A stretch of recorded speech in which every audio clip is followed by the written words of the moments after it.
Good evening. Assalamu alaikum wa rahmatullahi wa barakatuh, and welcome to Talking Point. My name is Faraz Patel. We'd like to thank you, the viewer, for staying with us here on Hilaal TV, DSTV channel 347. A brand new set just for today, because something beautiful happened over the weekend. South Africa broke the 27-year wait for an ICC trophy. We've seen the heartbreaks from Edgbaston in '99 to Auckland in 2015 to as recent as the West Indies last year when we lost out in that final of the ICC T20 World Cup. Finally, Temba Bavuma and his Chargers earned the ICC World Test Championship, the Mace. What does this mean for South African cricket? What does this mean going forward for this team that has waited so long for silverware?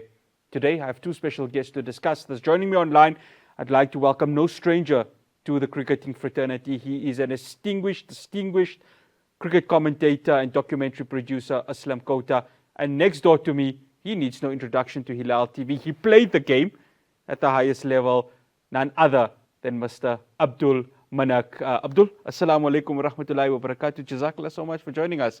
Wa alaikum salam wa rahmatullahi wa barakatuh. I'm excited. Yeah. Not just excited. You know, usually there's excitement in the air of lots that's happening. But with the cricket, and we're talking cricket as a talking point, excitement that we've waited. 27 years, in fact longer. You know, apartheid, how long we've waited. Yeah. And now cricket being the flag bearers, being our heroes, and setting a new stage for us as sportsmen. You know, we waited for this moment. As a sportsman, it's the sweetest thing that could ever happen. You know, to me, this is the highlight of watching sport. I've always witnessed, you know, I just want to go back to a moment 25 years ago. Yeah, you were at Lord's at that time, yeah? I went, at 1991, a team was selected to go to Lord's Cricket Ground. And myself and Hussein Manack were the two non-whites selected to go to this team. And the last game, guess where we played at? It was at Lord's Cricket Ground. And all excited, already like Temba and his Chargers. And then when the team get announced, the two of us are not playing in the side. So heartbreak, sadness, and disappointment. However, the game finishes at 1 o'clock. We get beaten easily, and we play another game at Lord's. And there I was, running around at Lord's. So alhamdulillah. And then when you see Lord's again, my son called me at Lord's. And he says, Dad... And your son plays the game professionally. Absolutely. He plays at Boland. Yes. He's also in England, in Bath. Yes. And he says, Dad, you want to see something? Your granddaughter is here watching cricket. So there's three generations of Manacks. Three generations of Manacks. Yeah, that have experienced Lords. And he told me, Dad, I'm here. What a beautiful feeling. What an exciting moment. I says, you know, it was nostalgic. It was heartening. It was something I had to savor. I had tears. I had goosebumps. It was a beautiful experience. And then the cricket. Of course, which we're going to touch on now, because I want to bring in Aslam into the conversation. Aslam, assalamu alaikum wa rahmatullahi wa barakatuh to you. Such an honor to have you on, because when it comes to statistics, there's no one better than you when it comes to that, Aslam. Aslam, 1998, they win, of course, this ICC knockout trophy that is playing in Bangladesh. But this feels something different, isn't it, given that when we talk of the true form of the game, it is Test cricket. Sum it up for us, the way everything unfolded at Lord's this weekend, and what this means for this current group of Proteas players. Well, first of all, Faraz, thank you for having me on. I hope you can hear me. Yes. Just give me a thumbs up. Yes, we can hear you. We can hear you, Aslam. Fantastic, yeah. If we go back to 1998, it was a time where you felt that this is going to be something that's going to repeat it often, because South Africa, after that loss in the semi-final in 1992, its first actual international competition under a democratic government, and South Africa were always in the top three of one-day international cricket. That was long before T20 was introduced. And like I said, the 1998 movement, the moment you almost felt was something that's going to be repeated often. But of course, after that, South Africa have only had heartbreak. And, you know, if we fast forward to between the 11th and the 14th of June 2025, the most fantastic, I think, day in the history of South African cricket for everybody. I mean, I've got calls from A gentleman by the name of Yusuf Garda at 85 says, this was the greatest cricketing day of my life. And yet he was a player of note in his time as well. And like that, I've got so many other responses which were very, very similar. So I think the impact of it is there for all to see. What happened over the 4 days, I mean, was absolutely magical. Remember that South Africa were criticized for getting into the World Test Championship final because apparently theirs was an easier round.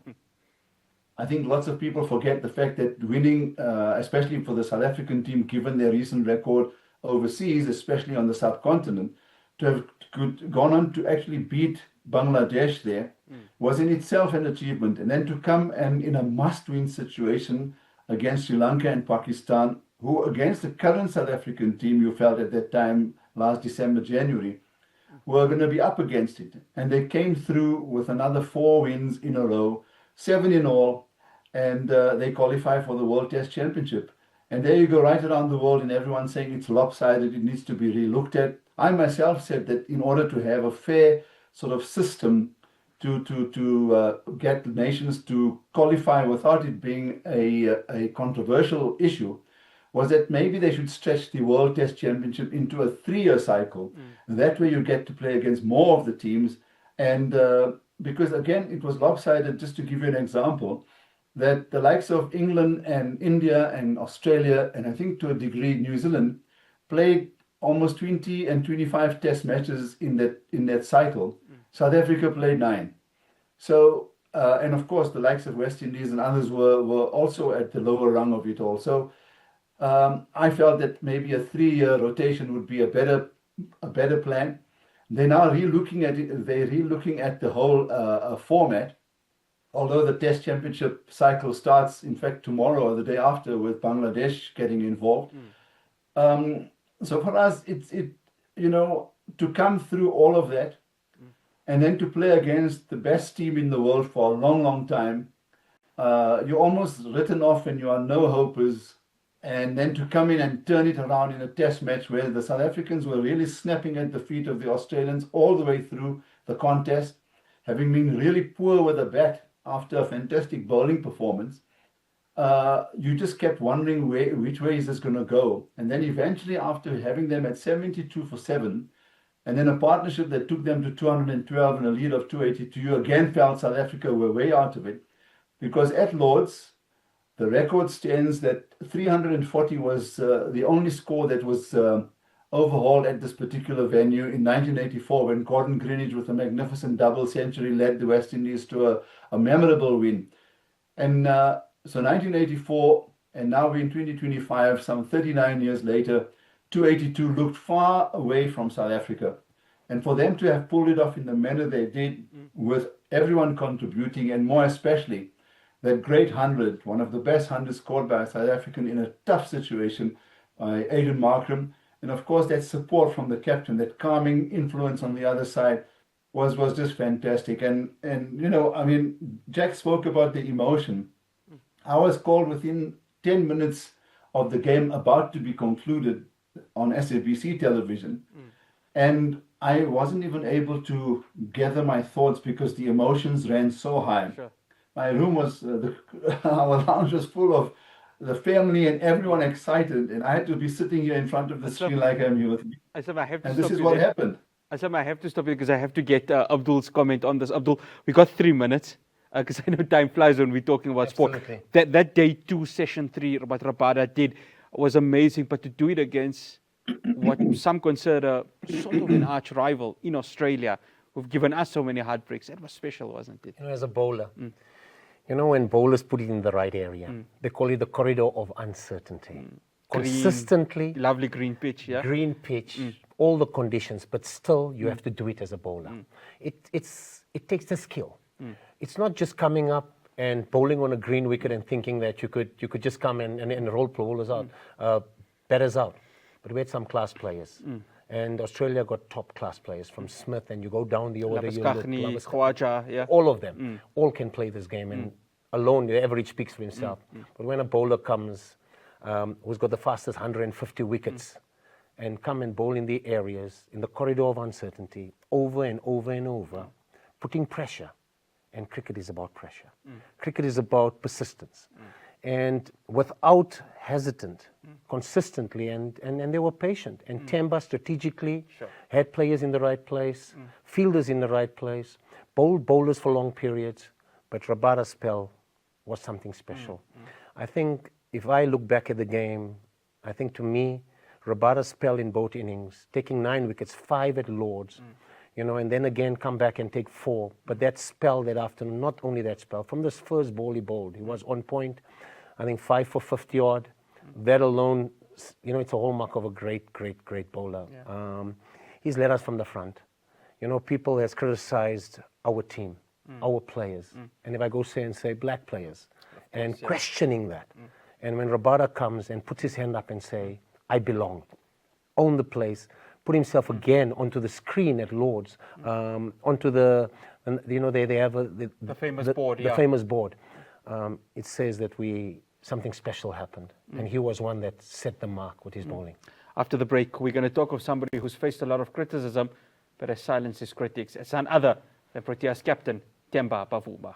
Stay tuned, we'll have more for you on Talking Point. Welcome back to Talking Point. Aslam, I'm going to come to you. Temba Bavuma is everything that a lot of people would speak about when we talk transformation in cricket in terms of a leadership role.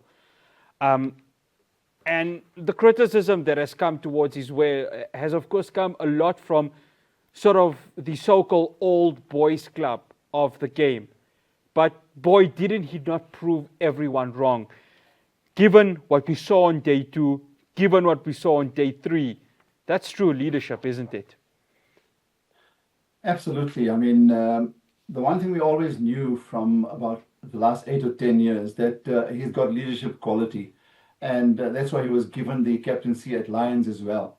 But to be elevated to the top job in the country and then to actually start coming off was I think for him, first of all, it was a moment of pure growth.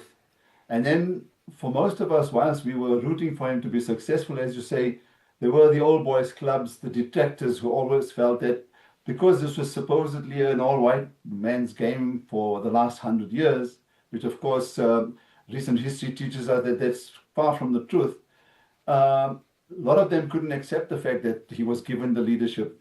And it was one of those bold selections that was made, because when they did look around the South African camp, you had Dean Elgar there. And as soon as the change was made, with Shukri Conrad coming into the coach's role, he made that change almost in an instant. And I must say that I was part of those that criticized that move, simply because until then, Elgar had beaten India at home, and South Africa were having a good, reasonably good time out. They even had a wonderful showing against England. So it almost felt that it wasn't wrong. But of course, now you look into you look a few months, a few years, 2 years ahead of what has happened, and that was a great choice that Shukri made. And just having mentioned that, I must say that a number of other decisions that he made were also questionable. But true to his word, he's come through with flying colors as well as the coach. As far as Bavuma is concerned, just quickly, I must say that the way he handled the entire tour, that means from the time they landed till his interviews post-match, as well as in the media center, the way he just addressed the media, showed a maturity beyond his years. And I think it will also convince many South Africans that we are in the hands of a true leader. And one of the comments, one of the lines that he mentioned during that interview was, "Our present and our future is shaped by our past." It just showed so much of maturity in this young man. And I'm hoping and I'm praying that, as he said, for the next cycle, that they're going to continue to work hard. And I think now, within the team environment, his leadership will be even more respected, because he's proven himself really in all facets of leadership.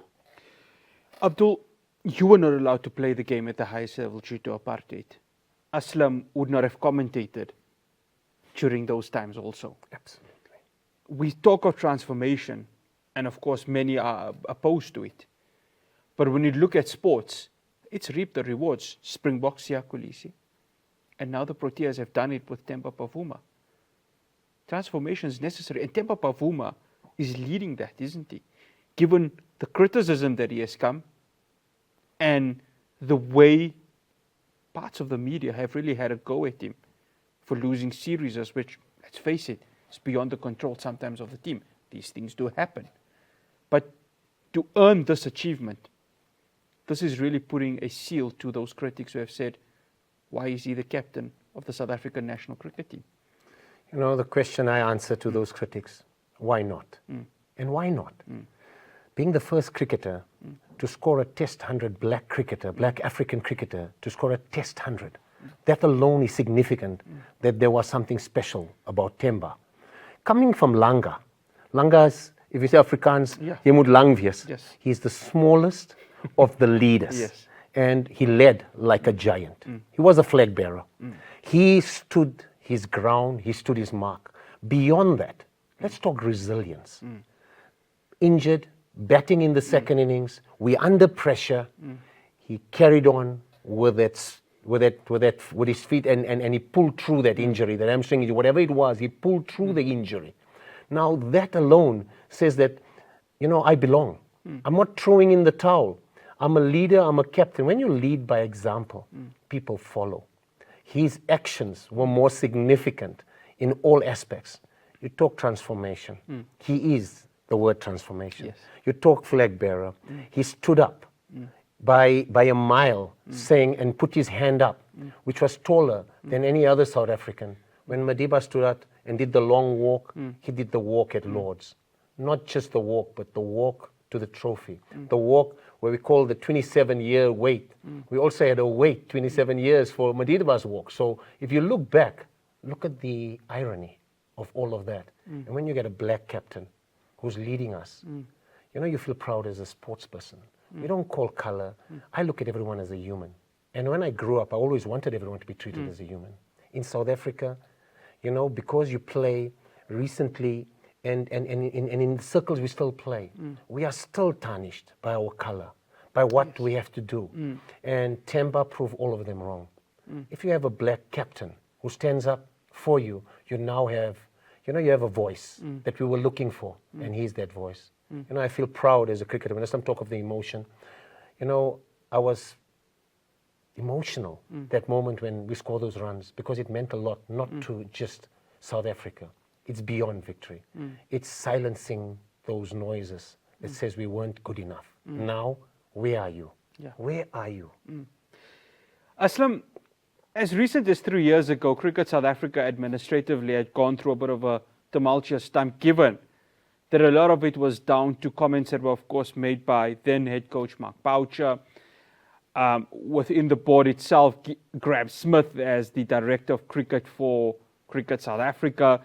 Questions were being asked of him whether he would fully embrace transformation. And when Enoch Inkwe came in, he said, we're going to achieve it no matter what. And when you see what happened on the weekend, that phase is complete, isn't it? That the full circle of transformation for cricket in South Africa is bearing the fruits after so many years of chaos and calamities, especially when it has come to transformation. I'd like to think that maybe this is historically what we've been looking for, what has been the aim and objective of Cricket South Africa, and all of the officialdom that have gone in the last, or since 1991. So we'll not take our eye off the fact that transformation is necessary. And I'll also say that it does put somewhat of a seal, as you put it earlier, but at the same time, a lot of it all happens and is flowery at the very top, but it's not very much the same when it comes to grassroots cricket, schools level, selection and things like that. So I do feel that you have to keep your eye on the ball as far as it is concerned, and I'm sure that most of the unions will. I think what Themba's performance and the fact that a number of players of color, since Paul Adams made his debut way back in, I think, 1997, 1998, that until and when you've given them a chance... 95, it's 95, I think so, Aslam. Was it against England? It may have been 95 yes, on the tour, you're right. Yeah, Atherton's tour, you're right. Yes. So, you know, the thing is, what I'd like to say is each one of the players of color that have actually represented South Africa are now in 3 formats. Not one of them has actually embarrassed themselves. And for me, whenever I see these type of performances, I remember I wrote an article for the Sunday Times way back when Hashim suddenly became the talking point, pun intended, that he was suddenly representing a certain community of South Africans.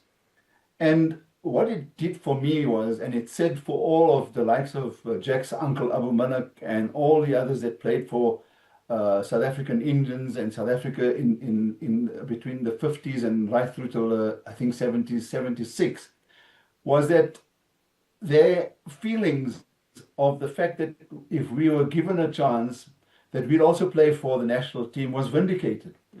And all of those guys, including Mackay and Tini and Ashwell Prince and all of those that have come and gone already, and of course those that are occupying those places now, like Jack was talking about Kagiso Rabada and his towering presence, it just shows what South Africa as a nation missed out during those years. So, but it is a time for everyone to celebrate. I mean, I've just been reading that a guy like Barry Richards, who for a time you felt was so disillusioned and so disgruntled with what had happened during his career, where he was denied the opportunity to continue to play for South Africa, was in amongst the crowd at the back of the Lord's Pavilion, looking to grab a hold of the South Africans because he was caught in the emotion. For me, that's such a significant point, you know. And the other thing I'd just like to say, maybe on a lighter note, is that South Africans only really get together, even though we've had democracy for now 35 years, we only really come together as a nation when our sporting teams actually perform. And we've seen that over this weekend, as we did with in 1996 with the Bafana Bafana, and of course on 4 occasions with the rugby boys. And so that type of patriotism is what sort of keeps us together. It locks us together. It makes us feel like we are one nation. And the only other time the South Africans actually came together, and this is the lighter point, is when those 37 Afrikaners actually went to the United States. And the backlash they got from white South Africans and Afrikaners, for me, was one other sign that we came together as a country. After the break, we continue the conversation. Another man who's played such an important role, the head coach of the Proteas, Shukri Conrad. Do stay tuned. Welcome back to Talking Point. Abdul, I want to touch on Shukri Conrad. Of course, he has now taken over all 3 formats for the Proteas. But what's heartwarming about this is that he's, of course, not just a coach of color, but he's a fellow Muslim brother of ours. And the way he has handled himself, I mean, that's maturity that you want from a leader, from a head coach. Just your take on Shukri Conrad. You know, coaching is not easy. When things go wrong, the first person they blame in selection is coaches. The first person they blame in anything that goes wrong is the coach. Yeah. That's why I call him head coach. His head goes. So when your head goes, you need to make sure you make tough decisions. You don't listen to the crowd. Some decisions he made were phenomenal decisions in selection of the team, playing Ngidi. Firstly, that was already controversy. Why him? Why the player? There was other players who they believed and was ready, and he made tough decisions, and he stood by his decision. And throughout his journey, you know, he's been at Western Province. Yes. He's been at Cobras. He also, I think, was in one of the Africa countries where he was a coach. Yes, yeah. And me and him played cricket together a long time ago. Are you surprised at the way he's accelerated? Absolutely, you know, but he's a hard worker. He works out. He's honest. He goes and he does his work, and he goes and quietly does his work. He doesn't say much, but he interacts with people. He engages with people, and he checks in. And I think that connection is critical. But as a coach, as a player, what Shukri has done, he's brought something different. You know, if you look at standing out, we talked about Rabada, we talked about Temba, but when you talk about a coach who together all come from, if you look at color and you look at the setup, it makes a huge difference. Yeah. And you know, I'm inspired by Shukri as a coach, what he's done, how he's done his task, how he's carried out his task. And you know, I can't wait to connect with him. and share the joys of his journey, catch up on his interaction with the players and how he's done that. But I think he's been phenomenal. We're proud of him, and well done to Shukri. Aslam, you've had Bob Wilmer, Mickey Arthur, Ray Jennings, Gary Kirsten, Mark Boucher, Otis Gibson. I don't know who else I've left out. And it's, of course, taken us, 27 years to win this title. Shukri now, of course, takes up this role in all three formats. It's challenging given the amount of cricket that has to be played. But what is it, from your perspective, Aslam, that stands out when it comes to Shukri Conrad, given that he's now got this ICC title and South Africans, as they always are, would want more to come from him? Well, I'll start by just telling you, and for the benefit of those that don't know, is that Shukri, from the time he was born, from the time he took his first breath, he breathed cricket. His grandfather played provincial cricket until he was 40-odd. And then, of course, his father is one of the greatest batsmen in the non-racial era that the non-racial era produced, Dickie Conrad. I was 10 years old when I saw him score 100 at Natal's Parade Grounds. So, and he passed away recently. Unfortunately, didn't live to see his son do what he has done and what he's achieved for the country. But he's steeped in that tradition. So which means every time he walked home as a little boy in his little shorts and tie coming back from primary school and high school and madrasa, he was walking into a cricket home. And so for me, that sort of upbringing was what it's all about, a family heritage, a tradition. And then what I'd like to say about Shukri is that he'll agree with me if I make this comment, that the coaching job came to him at the right time. A more mature Shukri Conrad, and I know Jack will agree with me as well, has done the job for South Africa. Had it come any earlier, maybe 10 years or 15 years back, or maybe 6 or 7 years ago, I'm not going to say he wasn't ready for it, but why it's helped him so much, Farhan, is that for us, is that he was for a very long time part of the high performance center. And prior to that, he was coaching, as Jack mentioned, in provincial cricket. And for a time, he wasn't taken by any of the provincial squads. So his time at the High Performance Center, HPC, allowed him to also see through these players that went through his hands. And when he's given the coaching, the task to be a coach of the national team, they all know him. And I think they've bought into his philosophy. And it was interesting to hear Tema Bavuma also say that we have lots of differences, but we come together with our thoughts. And then he mentioned something else, is that the character that you see on the outside is very different from the one that you see on a one-on-one basis. So that gives me a fantastic, or it encapsulates the personality of Conrad as he is today. And I'm not surprised that he's done what he has done. And mentioning all those other coaches, I mean, I was one of those, when I saw things failing, I kept saying to myself, then you need a coach who's been there and done it, like Gary Kirsten, and maybe one or two others as well previous to him. And here he's also gone and proven that it doesn't necessarily have to be like that. If you've got cricket at heart, if you've got cricket knowledge, you can certainly take a team a long, long way. And this is only the beginning. Abdul, you want to mention something there? Aslam, you make complete sense. You know what's different and what's unique as Shukri. You know, if you look at all the players that we've past coaches, all have played Test cricket. Yes. Shukri hasn't, and he's won it. Yeah, he's played more of the white ball. He's played more, and he hasn't played Test cricket as such as we look at because of it's the more four-day game. Yeah. He played 4-day cricket, and you say you need a Test coach. I think you need a people's person. You need someone who can handle people, someone who can interact with people. And Aslam talked about the one-to-one. When a coach can talk to his players, interact with his players, engage with his players, understand his players, emotional intelligence, and connecting with your players is critical. And what Aslam says is what he does. And to hear that, then I know that we've got someone special. Sure. It's about that interaction you have with people, the one-to-one hard conversations.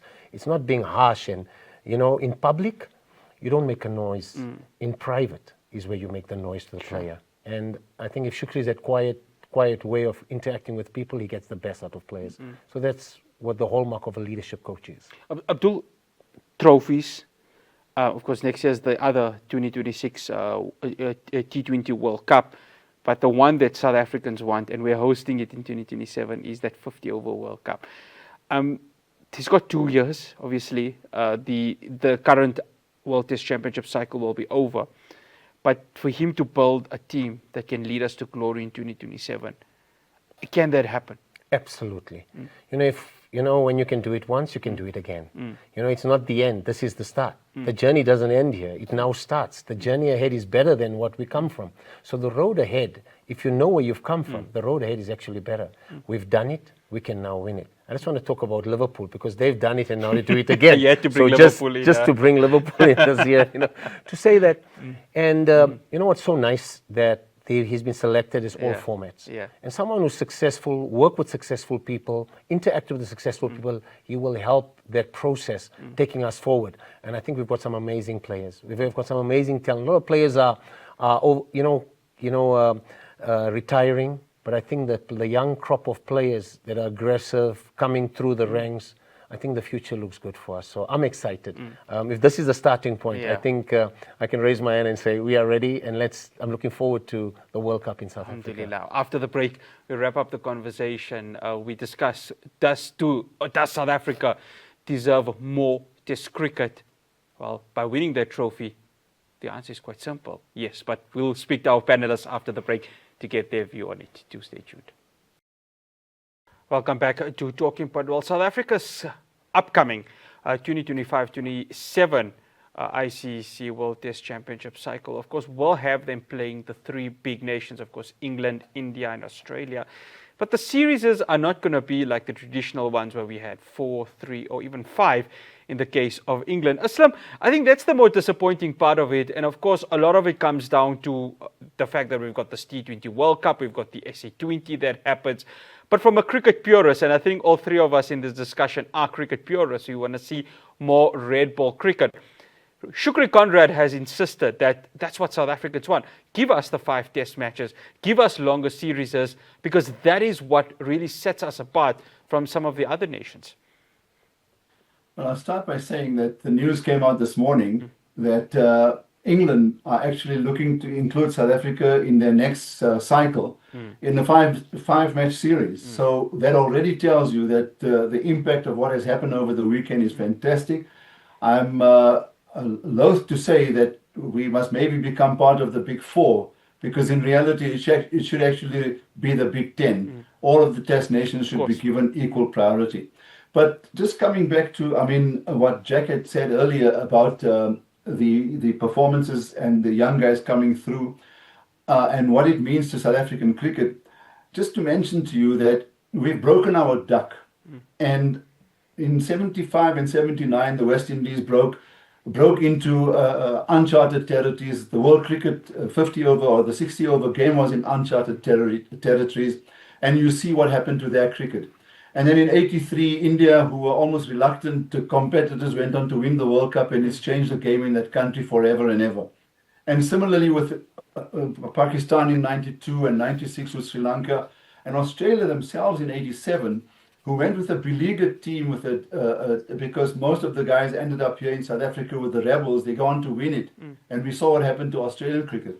So I've been singing this song for a long, long time. It's almost a tasbih that I've been reading over the years. That South Africa, if they break that duck, I think the game will go to the stratosphere. And I'm quite convinced it's going to be that way as well. So we have broken the duck, and I'm really looking forward to a good future. Sorry, what is it that you started? Yeah, I was just saying about the obviously longer series, Aslam. That's what cricket fans want. I remember England used to come here, 5 test series would go over the Boxing Day, New Year's time. When India came here, we would have 3 test series. Just as recent, we played 2 against them.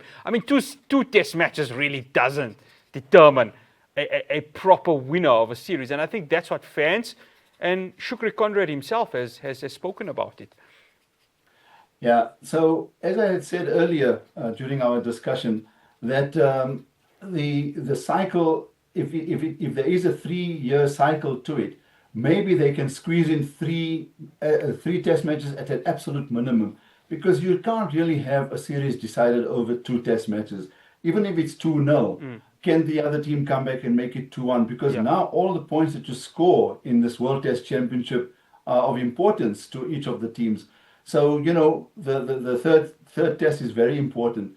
Longer version is very important, but what is happening and the ICC can't seem to control this, is the number of these T20 leagues that are sprouting up around the world.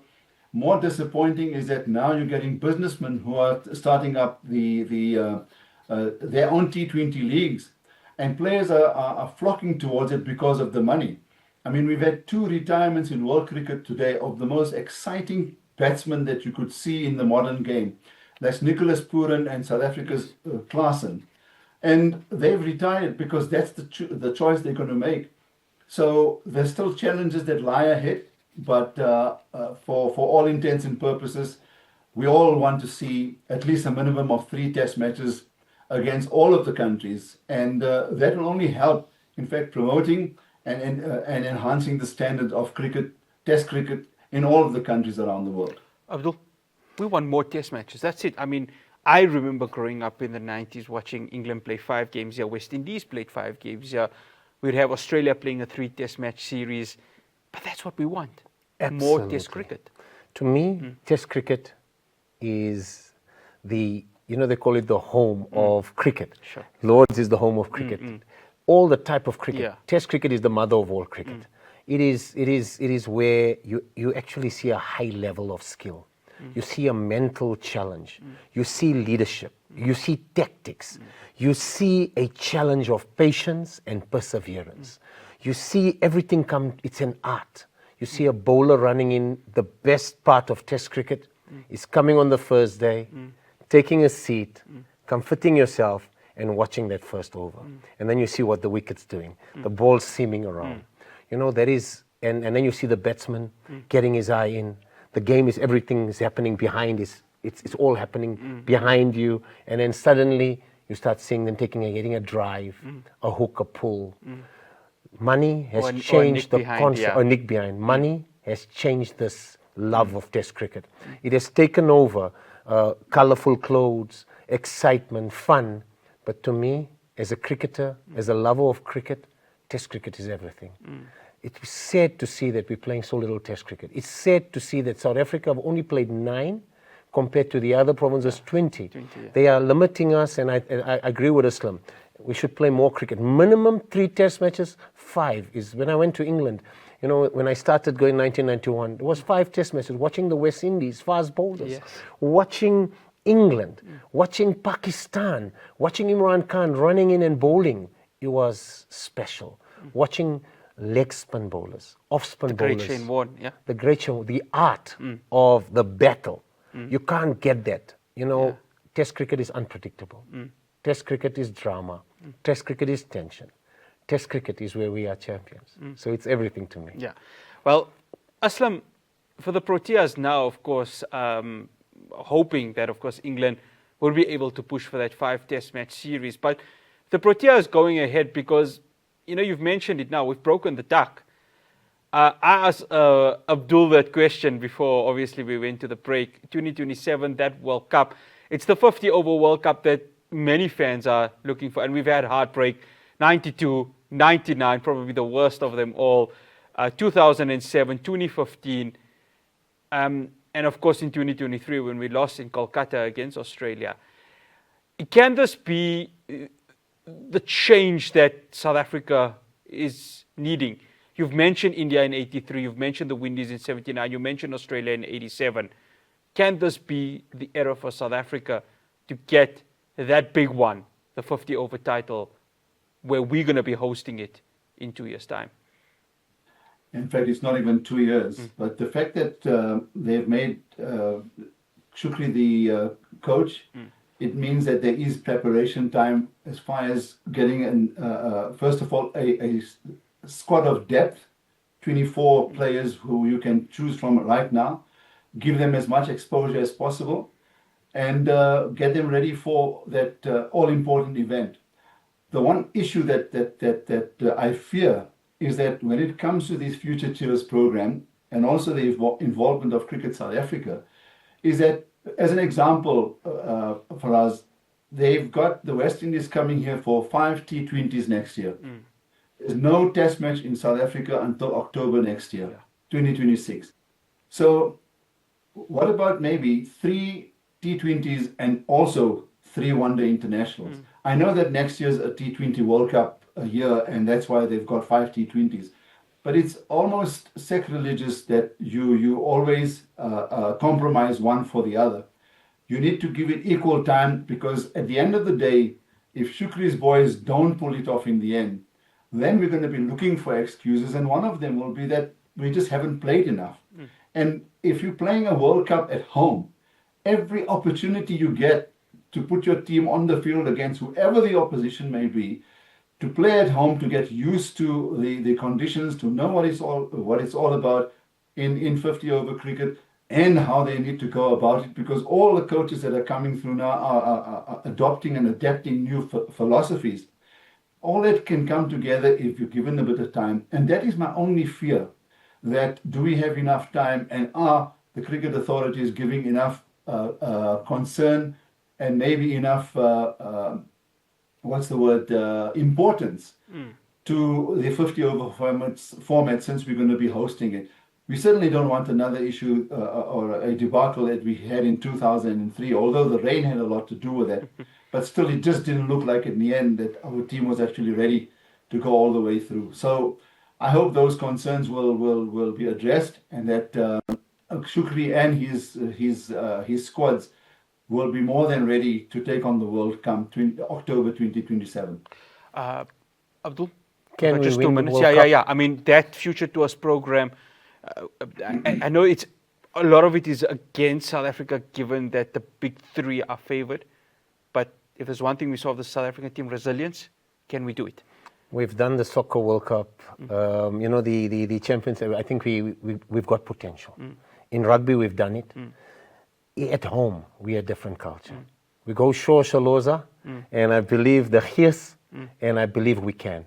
But what will it take? It will take us working together. It was what we call Ubuntu, the Rainbow Nation, to come together. Course, yeah. We used to have our Friday vibe. I think when the country comes together, this country is so united. You cannot beat South Africa. When we had the Rugby World Cup, that whole feeling, the Soccer World Cup.